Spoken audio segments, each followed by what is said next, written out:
گمراہ ہو گئے۔ یہود خواہش نفس پہ کیسے چلتے تھے؟ قرآن نے یہود کی تاریخ ہمیں بتائی ہے۔ آج یہود سارے انسانوں کی تاریخ کو اچھی طرح سمجھتا ہے۔ یہود اپنے بچے بچے کو دنیا کے انسانوں کی مذاہب کی تاریخ یاد کرواتا ہے، لیکن اپنی تاریخ کسی کے سامنے نہیں آنے دیتا۔ سب سے پہلے یہود کو خطرہ مسلمان سے ہے۔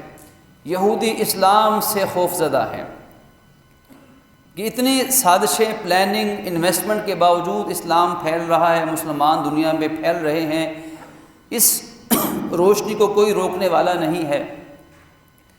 تو ہمیں بھی یہود کی تاریخ پڑھنی چاہیے، قرآن سے، حدیث سے، انسانی تاریخ سے، کہ آخر یہ یہود ہیں کون بد نصیب، ان کی اتنی قباحت قرآن نے کیوں بیان کی ہے، یہ پوری امت کے لیے، پوری انسانیت کے لیے یہ زہر قاتل کیوں بنے ہوئے ہیں۔ ان کی تاریخ ہی کچھ اسی طرح کی ہے۔ خواہش نفس کی غلامی ان کی سب سے پہلی غلطی تھی۔ یہ خواہش نفس کی وجہ سے قرآن کہتا ہے یحرفون الکلم عن مواضعہ، کہ یہ اپنی مذہبی کتابوں تک کو بدل دیتے تھے۔ خواہش جو جی میں آیا بس، تورات، انجیل، زبور، آج بھی دیکھیے اٹھا کر بائبل مقدس میں، انجیل مقدس ہم مقدس کہتے ہیں اس لیے کہ اللہ نے اتاری تو اللہ نے تھی، تورات بھی، زبور بھی، انجیل بھی، صحائف بھی اتارے اللہ نے تھے، تبدیلیاں لوگوں نے کی ہیں، اور لوگوں نے کیوں کی ہیں؟ خواہش نفس کی بنیاد پر۔ آج بھی تورات، 5 طرح کی توراتیں آج بھی بائبل کا حصہ ہیں۔ آج بھی پیدائش، خروج، استثناء، احبار، رہبان، ان توراتوں کو اٹھا کر دیکھیں، خواہش نفس کا پلندہ لگتی ہیں۔ انجیل اللہ نے ایک اتاری، لیکن آج بھی 4 انجیلیں، اناجیل 4، انجیل متی، انجیل مرقس، انجیل لوقا، انجیل یوحنا، آج بھی نیو ٹیسٹامنٹ عہد نامہ جدید کے اندر انجیل کئی طرح کی موجود ہے۔ اور اگر 4 یا 5 اناجیل یا توراتیں ہیں تو یہ بھی سینکڑوں میں سے خود اپنی خواہش نفس کی بنیاد پر ان کو منتخب کر کے بائبل کا حصہ بنا دیا گیا، تبدیلیاں کر دی خواہش نفس کی۔ کسی امیر سے پیسے ملے تو اس کے مطلب کا مسئلہ گھڑ کر بیان کر دیا، کسی بادشاہ سے، کسی حکمران سے ڈرے تو موت کے ڈر اور خوف سے مسئلہ گھڑ کے تبدیل کر کے بادشاہ کے حق میں بیان کر دیا۔ کسی سے مخالفت ہے اور ان کی مذہبی کتاب کا مسئلہ مخالف کے حق میں جا رہا ہے، ان کے خلاف جا رہا ہے، تو ان آیات کو چھپا لیتے تھے۔ قرآن نے ہی کہا کہ تم بڑے چھوٹے نفع کی خاطر وہ قرآن کی آیات کو بدل دیتے ہو، حالانکہ تم خود کتاب پڑھتے ہو، تمہیں خود کتاب کا علم ہے، لیکن تم غور و فکر نہیں کرتے، اس لیے کہ خواہش نفس کی غلامی کا پہلا اثر ہے انسان کی عقل صحیح کام کرنا چھوڑ دیتی ہے۔ جب انسان دل میں آنے والی ہر خواہش کے پیچھے لگ جائے گا تو پھر اس کی عقل صحیح کام نہیں کرے گی، عقل صحیح فیصلہ نہیں کرے گی۔ قرآن نے سینکڑوں بار کہا افلا تعقلون، کیوں نہیں عقل سے کام لیتے؟ تو وجہ اس کی خواہش نفس کی غلامی تھی۔ اگر کسی کے مخالف ہوئے، انبیاء کرام علیہ السلام کی مخالفت کی، تو بنی اسرائیل و بدبخت قوم کے اپنی خواہش نفس کی وجہ سے ایک دن میں 70 اللہ کے نبیوں کو شہید کرنے والی قوم ہے۔ کوئی عام مکھی یا مچھر نہیں مرا، کوئی عام انسان نہیں مارا گیا، اللہ کے نبیوں کو 70 انبیاء، کیونکہ اس وقت ایک علاقے میں 1 سے زائد نبی بھی ہو سکتے تھے، مختلف علاقے ہیں، مختلف شہر ہیں، مختلف ممالک ہیں، تو مختلف سینکڑوں ہزاروں انبیاء ایک وقت میں دنیا میں موجود ہوتے تھے۔ تو بنی اسرائیل انبیاء کی قاتل قوم تھی۔ کیوں؟ نبی ہماری خواہش نفس کے خلاف بات کرتا ہے، نبی کی بات ہماری خواہش کے مطابق نہیں ہے، جو ہم کہتے ہیں نبی وہ بات نہیں کرتا۔ اب اپنے غصے کو نکالنا، جذبہ انتقام، دل کی بھڑاس نکالنا، گرج نکالنا، اور جب تک وہ نکل نہ جائے، جب تک انتقام لے نہ لیا جائے، تب تک چین نہ ملے، یہ بھی خواہش نفس کی غلامی ہے۔ اور انسان پھر غصے میں سب کچھ کرتا ہے۔ آج غصے کے نقصانات ہمارے خاندانی زندگی میں، معاشرتی زندگی میں، معاشی زندگی میں، سیاسی زندگی میں، ہر طرح سے غصے کے نقصانات، 2 فرد کے جھگڑے سے لے کر 2 قوموں کے جھگڑے تک، ایک پتھر و تیر تلوار کے چلنے سے لے کر ایٹم بم اور ہائیڈروجن بم کے گرنے تک، یہی غصہ کار فرما ہے۔ اور غصے کی تسکین، قرآن نے کہا اللہ کے نیک بندوں کی عادت نہیں، والکاظمین الغیظ، وہ تو غصہ پی جاتے ہیں، غصہ برداشت کرتے ہیں۔ غصے پہ قابو پانا یہی اصل مردانگی ہے، اس لیے کہ طاقتور وہ نہیں جو دشمن کو شکست دے دے، بلکہ طاقتور وہ ہے یملک نفسہ عند الغضب، جو غصے میں اپنے نفس پہ قابو پائے۔ اب غصے میں ہر منہ سے جھاگ نکل رہی ہے، جو منہ میں آیا وہ نکال دیا، جو سامنے آیا اس پہ ہاتھ اٹھا دیا۔ تو یہی تو خواہش نفس کی غلامی ہے کہ جو دل میں آ رہا ہے وہ کر رہا ہے۔ اگر محبت میں آیا، اگر ماننے پر آیا تو یہود و نصارہ کی طرح انبیاء کرام کو اللہ کی اولاد مان لیا، اگر مخالفت پہ آئے تو نبیوں کو ذبح کر دیا، اگر ماننے پر آئے تو نبی کو خدا مان لیا۔ اب دیکھیے دونوں طرف خواہش نفس کی غلامی کے اثرات بد دنیا کے اندر قرآن نے دونوں سے منع کیا کہ نبی کو قتل کرنے والے وہ بھی بدترین ظالم اور خواہش نفس کے غلام، اور نبیوں کو خدا ماننے والے وہ بھی بدترین خواہش نفس کے غلام، کہ وہ اپنی ذاتی محبت کی وجہ۔ حضرت عیسیٰ علیہ السلام کو عیسائیت میں اللہ کا بیٹا قرار دیا گیا، حضرت عزیر علیہ السلام کو یہودیت میں اللہ کا بیٹا قرار دیا گیا، خود ہی اللہ کی اولاد بھی مان لیا، خود ہی خدا بھی مان لیا، 1 in 3 اور 3 in 1 تثلیث کا عقیدہ خود ہی گھڑ کر خود ہی اس کی اپنی طرف سے حکمتیں بھی پیش کرنے لگ گئے۔ یہ ایسی فلسفی ہے کہ ایسی سائنس کہ آج تک دنیا میں کبھی ثابت نہ ہو سکے گی۔ یہ کیسے ممکن ہے کہ 3 خدا الگ ہیں؟ اللہ رب العزت کو خدا مانا، حضرت عیسیٰ علیہ السلام کو خدا مانا، حضرت مریم یا حضرت جبرائیل علیہ السلام کو مانا، کہ ان کے ہاں بھی بہت سے فرقے ہیں، کیتھولک، پروٹسٹنٹ، 2 بڑے فرقے عیسائیت میں پائے جاتے ہیں، اس کے علاوہ مزید بھی شاخیں ہیں۔ اب 3 خداؤں کا عقیدہ، یہ کیسے ممکن کہ 3 مستقل طور پر الگ الگ خدا بھی ہوں، مستقل، با اختیار، انڈیپینڈنٹ، ہر لحاظ سے با اختیار، تینوں الگ بھی خدا ہوں اور تینوں مل کر ایک خدا بھی بن جائیں۔ یہ فلسفہ، یہ بات دنیا میں کوئی عقل مند اس کو نہ ثابت کر سکتا ہے نہ سمجھ سکتا ہے، لیکن عیسائیت کی بنیاد اسی عقیدہ تثلیث پر ہے۔ اب دیکھیے خواہش نفس میں انسان جو مرضی گھڑ لے، جہاں مرضی انسان وہ ٹامک ٹوئیاں مارے، جہاں مرضی انسان سرگرداں رہے،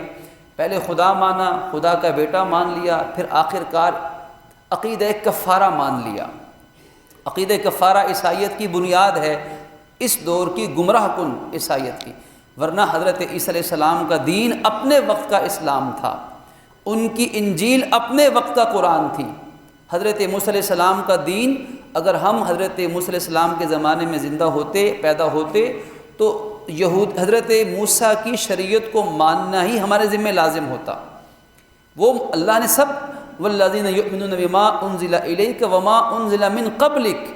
ہم قرآن پر بھی ایمان لائے، قرآن سے پہلی کتابوں پر بھی سب پر ایمان لائے، لیکن تبدیلیاں بعد میں لوگوں نے کی، خرافات شامل کر دی۔ حضرت داؤد علیہ السلام، حضرت سلیمان علیہ السلام، دیگر بعض انبیاء کے کرام کے بارے میں آج بھی ان کتابوں میں ایسی ناشائستہ باتیں ہیں کہ جن کو منبر پر بیٹھ کے بیان کرنا ممکن نہیں۔ آج بھی بائبل کے اندر ایسی نازیبا باتیں، غیر اخلاقی چیزیں ہیں کہ جن کا تصور کسی عام شریف انسان سے نہیں کیا جا سکتا، کسی عام شریف امتی سے جن کا تصور نہیں، لیکن آج وہ خواہش نفس کے ماروں نے اپنے نبیوں کے بارے میں وہ باتیں اپنی مذہبی اہم ترین کتابوں کا حصہ بنا کے رکھی ہوئی ہیں۔ اللہ کا بیٹا مان لیا، اور پھر عقیدہ کفارہ کہ حضرت عیسیٰ علیہ السلام سولی پر چڑھا دیے گئے اور قیامت تک آنے والے عیسائیوں کے گناہوں کا کفارہ بن گئے۔ اب یہ عجیب عقیدہ ہے کہ ایک نبی جو بے قصور ہو، معصوم عن الخطا ہو، اور اس کا کام انسانوں کو بھلائی کی دعوت دینا ہو، اور وہ بھلائی کی دعوت دیتا رہے، کوئی گناہ کوئی خطا نہ کرے، اب اس بے قصور نبی کو یہودی پکڑیں اور اٹھا کر سولی پر، صلیب پر، جو آج بھی کراس کا نشان موجود ہے، صلیب ہے، یہ صلیب اسی کی نشانی کے طور پر آج صلیب کا استعمال ہوتا ہے، ایک علامت کے طور پر، ایک نشانی کے طور پر۔ حضرت عیسیٰ کو لٹکا کے ان کے عقیدے کے مطابق حضرت عیسیٰ کو معاذ اللہ شہید کر دیا گیا، اور وہ ان کا سولی چڑھنا دنیا کے تمام عیسائیوں کے گناہوں کا کفارہ بن گیا ہے۔ اب یہ عجیب فلسفہ ہے کہ کیا ایسے ممکن ہے کہ ایک بے قصور اور تمام دنیا کے گناہ گاروں کا انسانوں کا کفارہ بن جائے؟ قرآن نے یہ نظریہ پیش نہیں کیا کہ کرے کوئی اور بھگتے کوئی، بیجے کوئی اور کاٹے کوئی، گناہ لوگ کریں اور سزا نبی کو ملے۔ یہ عجیب فلسفہ ہے۔ قرآن نے کہا کہ وَلَا تَكْسِبُ كُلُّ نَفْسٍ إِلَّا عَلَيْهَا وَلَا تَزِرُ وَازِرَةٌ وِزْرَ أُخْرَىٰ، جو گناہ کرے گا اس گناہ کا وہ خود ذمہ دار ہوگا، وہ گناہ اسی کے سر پر ہوگا، اسی کے ذمہ ہوگا، اور کوئی بوجھ اٹھانے والا کسی دوسرے کا بوجھ نہیں اٹھائے گا۔ جو گناہ کرے گا سزا بھی وہی پائے گا۔ لیکن عیسائیت میں حضرت عیسیٰ علیہ السلام معاذ اللہ عیسائیوں کے گناہوں کی سزا پا کر کفارہ دے کر چلے گئے ہیں۔ اب اس غلط سوچ کی وجہ سے، غلط نظریے کی وجہ سے، خواہش نفس کے مارے اب ان کا بقول ان کے 25 دسمبر ان کا کرسمس ڈے یوم پیدائش کے طور پہ دنیا میں منایا جاتا ہے۔ یہ ایک الگ تحقیق ہے کہ 25 دسمبر حضرت عیسیٰ علیہ السلام کا یوم پیدائش ہے بھی کہ نہیں ہے، یہ ایک الگ تحقیق ہے۔ لیکن اس سے قطع نظر اگر اس کو موضوع نہ بنائیں، چلیں 25 دسمبر کو ہی مان لیا جائے، کیا 25 دسمبر میں پوری دنیا میں جو طوفان بدتمیزی برپا ہونے والا ہے، کیا یہ حضرت عیسیٰ علیہ السلام کی تعلیمات تھی؟ کہ حضرت یہ انبیاء نے یہ سبق سکھایا تھا، شرابیں پیو، ہم جنس پرستی کے نعرے لگاؤ، حیا باختہ حرکات کراؤ، اور دنیا میں جو طوفان بدتمیزی ان ایام میں ہوتا ہے، جو نئے آنے والی سال کی رات میں جو گناہ اس زمین کو ناپاک کیا جاتا ہے، تو یہ انبیاء کرام کی تعلیمات ہرگز نہیں ہیں۔ قرآن تو حضرت عیسیٰ علیہ السلام کا خطبہ، ان کا بیان، ان کی تقریر اور وعظ، قرآن بیان کرتا ہے کہ والدہ کی گود میں تھے اور ساری دنیا سے کہا کہ انی عبد اللہ، میں اللہ کا بندہ ہوں، میں خدا نہیں ہوں، خدا کا بیٹا نہیں ہوں، خدا کا رشتہ دار نہیں ہوں، میں تو اللہ کا بندہ ہوں، اور اللہ نے مجھے نبی بنایا، مجھے کتاب عطا کی، میں تو وہ کرتا ہوں جس کا حکم اللہ عطا فرماتا ہے۔ یہ حضرت عیسیٰ علیہ السلام کی وہ تقریر، وہ سٹیٹمنٹ جو والدہ کی گود میں شیر خواری کی حالت میں، شیر خواری دودھ پیتے بچے ہیں، اور اللہ کی توحید کا اور اپنی عبودیت اور اپنی بندگی کا، اللہ کی معبودیت کا اقرار والدہ کی گود میں کر کے گئے، تو کیسے مان لیا جائے کہ آج دنیا عیسائیت میں حضرت عیسیٰ علیہ السلام کے نام پر اور ان کی نسبت سے جو ظلم ہو رہے ہیں، جو خواہش نفس کے بازار گرم ہیں، یہ کیسے ان کی تعلیمات ہو سکتی ہیں؟ اس کا شبہ بھی ہمارے ایمان کے خلاف ہے۔ تو یہ خواہش نفس کہ انسان یا تو غصے میں آ کر نبی پہ بھی ظلم کر بیٹھتا ہے، اور اگر محبت میں آ جائے تو نبی کو بھی خدا مان لیتا ہے، اور اس کے بارے میں اس طرح کے عقائد و نظریات اپنانے لگ جاتا ہے۔ اور پھر آج دیکھیے خواہش نفس پوری دنیا میں، جنسی خواہشات، سفلی خواہشات یہ دنیا کے لیے ایک بڑا عذاب ہیں، شیطان کا سب سے آسان ہتھیار ہیں۔ یہ خواہش نفس کے ذریعے سے شیطان انسان کو بڑی آسانی سے اپنے شکنجے میں کس لیتا ہے، اور پھر جب انسان اس کا غلام بن جائے تو پھر حیا، پاک دامنی، عفت نام کی چیزیں پھر انسانوں میں نایاب ہو جاتی ہیں۔ وطن عزیز پاکستان، اللہ اس کی حفاظت فرمائیں، ترقی عطا فرمائیں، مسائل کو حل فرمائیں۔ اسلام کے نام پر یہ وطن عزیز حاصل ہوا، اسلام کے نام پر اس کی بقا ہے، لیکن دل پھٹتا ہے حالات و واقعات دیکھ کر، دل خون کے آنسو روتا ہے کہ اس قوم کو خواہش نفس کی غلامی میں کس کس طریقے سے جکڑا جا رہا ہے، کن کن طریقوں سے۔ لیکن افسوس بالائے افسوس یہ ہے کہ ہم بحیثیت قوم اسے سمجھنا بھی نہیں چاہتے، اس خواہش نفس کی غلامی کا طوق جو ہمارے گلوں میں پہنایا جا رہا ہے، اس کو سمجھنے کے لیے، اس پر سوچنے کے لیے وقت نہیں۔ روزی روٹی کے مسئلے ایسے پیدا کر دیے گئے کہ پیٹ کے علاوہ کوئی فکر آج پاکستانی مسلمان کو شاید نہیں لگی ہوئی، کہ یہاں اس وطن عزیز کے اسلام کے نام پر بننے والے ملک میں ایسی بیہودہ اور فضول چیزیں بنائی جائیں، انٹرٹینمنٹ کے نام پر بیہودہ فلمیں، بیہودہ چیزیں یہاں پر بنا کر ان کی تشہیر کی جائے، اور پورا ملک اور پورے ملک کے ادارے اور پورے ملک کی انتظامیہ اور پورے ملک کے غیرت مند مسلمان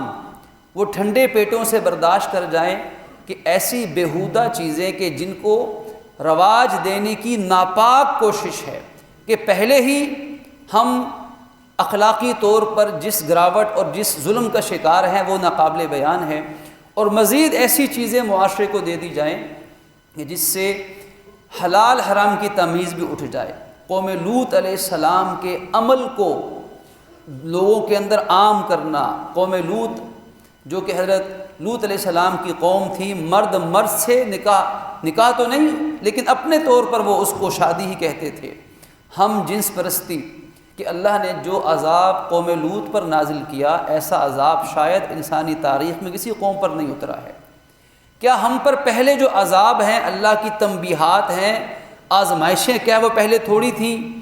کہ اس راہ پر اب قوم کو ڈال دیا جائے؟ قوم لوط، اللہ نے اس بستی کو فرشتوں کے ذریعے اٹھایا، حتیٰ کہ وہاں اس بستی میں موجود کتوں کی آوازیں اللہ کے آسمانوں کے فرشتوں نے سنی۔ یوں بلندی پر لے جا کر اس بستی کو جب الٹا گیا، زمین پر دے مارا گیا، اوپر سے پتھروں کی برسات کر دی گئی، وہ قوم صفحہ ہستی سے مٹ گئی۔ جرم کیا تھا؟ ہم جنس پرستی، فحاشی اور عریانی، گندگی اور رذالت، اور پاکستان کا نام ہی پاک ہے۔ اس کا نام لینے سے پہلے تو شاید ہمیں باوضو ہونا چاہیے کہ جن روحوں نے، جن مقدس لوگوں نے، جن پاکیزہ لوگوں نے اپنی زندگیاں لٹائیں کہ یہ پاک سرزمین ہوگی، یہاں کوئی ناپاک چیز نہیں آنی چاہیے، اس پاک وطن کو، پاک سرزمین کو معاذ اللہ آج کیسے کیسے ناپاک کرنے کے، جس میں ہمارے اپنے بھی شامل اور غیر بھی شامل۔ بلا شبہ آج دنیا کے یہ نام نہاد ترقی یافتہ ممالک جو کرسمس ڈے بھی بڑی خوشی سے منائیں گے، لیکن خواہش نفس کے غلام ہیں، اور فحاشی عریانی کے ذریعے سے وہ آج ہمیں ذہنی غلام بنانا چاہتے ہیں، کیونکہ اب شاید جسمانی غلام بنانے والے اب وہ اس کو افورڈ نہ کر سکیں۔ ہاں، ذہنی غلامی اس دور کی جدید غلامی ہے، یہ ذہنی غلامی اس دور کی آسان غلامی، کہ بڑے آرام سے، آسانی سے اور زیرو انویسٹمنٹ کے ساتھ قوموں کو غلام بنایا جاتا ہے۔ اور مسلمان کی غلامی کیا ہے؟ مسلمان کی غلامی خواہش نفس کی غلامی ہے، کہ جب مسلمان خواہش نفس کا غلام ہوگا، ایمان ختم ہو جائے گا۔ لا یؤمن احدکم حتی یکون ہواہ تبعا لما جئت بہ، کہ تم میں سے کوئی اس وقت تک مومن نہیں، اللہ کے نبی کی حدیث مبارک، کہ جب تک اس کی خواہش نفس میری شریعت کے تابع نہ ہو جائیں۔ کہ آج شریعت کے احکامات کو ماننے کے لیے ہم قومی سطح پر تیار ہیں کہ ہمارے ادارے، ہم بحیثیت مسلمان عوام، اگر ہم تیار نہیں ہیں تو پھر اللہ کے نبی کی بارگاہ سے ہمارے لیے ایمان کا فیصلہ ملنا مشکل ہے۔ لا یؤمن کے الفاظ ہیں کہ مومن ہی نہیں ہے، وہ بندہ ایمان والا ہو ہی نہیں سکتا۔ اللہ کے نبی کا ایک نہیں، ایسی سینکڑوں احادیث ہیں، ہزاروں فرامین مقدسہ قرآن و حدیث میں ہیں۔ تو سب سے پہلے حق اور باطل کا فیصلہ، سچ اور غلط کا کم از کم ایک غیر جانبدارانہ ایک محاسبہ، ایک موازنہ کرنے والے تو ہم ہوں، تاکہ بحیثیت قوم ہم غلط کیا ہے، صحیح کیا ہے، خواہش نفس کی غلامی سے آزاد ہو کر ہم قرآن و سنت کی روشنی میں یہ فیصلہ تو کریں، اور اس فیصلے کو پسند تو کریں کہ جو قرآن و حدیث کا صحیح فیصلہ ہمیں ملے۔ تو اس لیے خلاصہ کلام یہ ہے کہ اپنے آپ کو، اپنی خواہش نفس کو اللہ رسول کی اطاعت میں لے کر جانا اور اس کی کوشش کرنا، اس کے لیے قرآن